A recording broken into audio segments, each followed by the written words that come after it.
मराठा आरक्षणासाठी मनोज जरांगे पाटील हे मुंबईला निघालेले आहेत। सध्या ते लोणावळ्याला पोहोचलेत, मात्र तरीही मराठा आंदोलक आहेत ते आज नवी मुंबईमध्ये पोहोचलेले आहेत, कारण आज रात्री मनोज जरांगे पाटील हे नवी मुंबईमध्ये पोहोचणार आहेत। तुम्ही सध्या इथे हे लोक बघतायत, काही परभणीवरून, काही सांगलीवरून, कोल्हापूरवरून आणि इतर जिल्ह्यातले लोक इथे आलेले आहेत।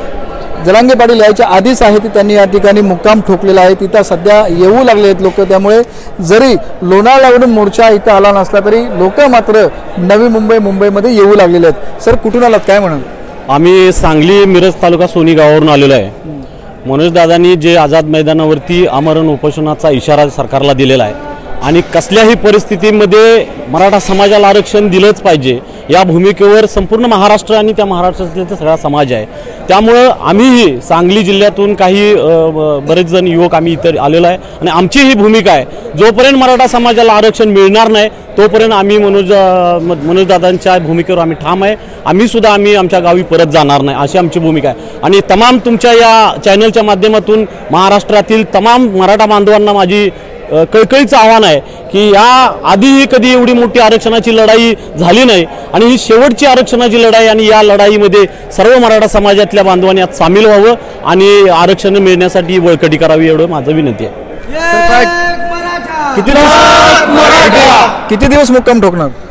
जेवढे मनोज दादा आहेत तेवढा आमचा मुक्काम हे आहे। उन्हाळा येऊ दे, पावसाळा येऊ दे, आता हिवाळा तर चालूच आहे, इथनं पुढं काही येऊ दे, कसलेही सरकार जोपर्यंत आश्वासन देते आश्वासनाची निगा आम्ही पळतोय। जे मोर्चे आमचे शांततेत निघाले आजही चालू आहेत। एवढ्या लांबून 150 किलोमीटरहून जी रांग दिसत नाही ती पूर्ण संपूर्ण महाराष्ट्र बघतोय, महाराष्ट्राच्या बाहेरही बघतात, काही विदेशावरून येतात। एवढेही चालू आहे। एवढेही जर सरकारला समजत नसेल तर मग आणि मराठा समाजाने कसली भूमिका प्राप्त करावी, शांततेची तर केलीच आणि संयमाचीही केली आहे। यापुढे सगळेही सहकार्य केले, जे मनोजदादा सांगतील, जे शेवटपातूर त्यांच्या आज्ञेस आम्ही आहे आणि एवढं सांगून मी थांबतो। इथं आपल्याबरोबर परभणीचे काही लोक आहेत। मामा, कुठे परभणीहून आले काय? हो, परभणी खांबेगाव।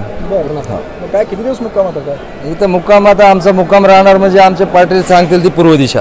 पाटील म्हणले थांबा, पाटील जोपर्यंत इथं आहे जोपर्यंत आरक्षण आम्हाला मिळणार नाही तोपर्यंत आम्ही इथून हलणारही नाही आणि जाणारही नाही। सरकारनं काय जोर लावायचं ते लावा। काही थंडी पडायला लागली आता। थंडी आमच्या रक्तात थंडी आहे। आम्ही शेतकरी माणसं आहे, रात्रंदिवस आम्ही थंडीतच 12 वाजता लाईट देतो आम्हाला रात्रीची, त्यामुळे थंडीचं आम्हाला काही भीती नाही। आम्हाला फक्त एकच भीती आहे, आमच्या पाटलाला काही होऊ नये। हे पाटलाला जर काही झालं, पाटलाच्या जीवाला जर काही झालं तर ही मुंबईमध्ये सरकारला फारच अवघड जाईल।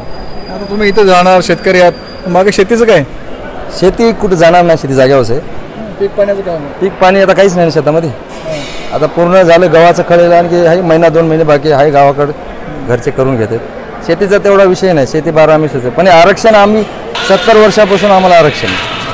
आपल्यावर या ठिकाणी APMC मार्केटचे ट्रान्सपोर्ट आहे, त्यांनी इथे येणाऱ्या शेतकऱ्यांसाठी मोठी सोय केली आहे। काय म्हणाल, काय दिलं तुम्ही आता शेती जे लोक येतात त्यांना? मराठी आरक्षणासाठी आदरणीय मनोज दादा यांनी आंतरवली गावातून जे आंदोलन चालू केले, त्यानंतर आज लोणावळ्यापासून तर पुण्यापासून लागणाऱ्या गाड्या असेल, त्या ठिकाणी येणाऱ्या पाण्याची त्यांना सोय असेल, मँगो ज्यूसच्या बाटल्या असतील, ह्या आम्ही ट्रान्सपोर्ट असोसिएशनच्या वतीने त्यांना देण्याचं काम केलेलं आहे।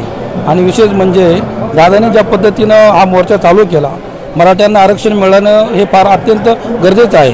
2017 साली साहेब आम्ही मराठ्यांच्या आरक्षणासाठी आझाद मैदानावरती आंदोलन केलं, त्यावेळेस सुद्धा आम्हाला भेटलं नाही, पण आता या ठिकाणी दादांनी ज्या पद्धतीनं आंदोलन चालू केलं आहे त्यांचा निर्धार आहे। आता काही झालं तरी अंतिम लढाई आहे आणि ही मराठ्याची लढाई आहे। आम्ही आता मराठ्याला आरक्षण घेतल्याशिवाय या ठिकाणी उठणार नाही असं नक्कीच आपण पाहतो की आता शेतकरी वर्ग आहे, मराठा वर्ग आहे, तो आता इथे नवी पाटील उठणार नाही आपण गावाकडे जाणार नाही असा ठाम निर्णय त्यांनी घेतला आहे। विनायक पाटील, ABP माझा, नवी मुंबई। ABP माझा, उघडा डोळे बघा नीट।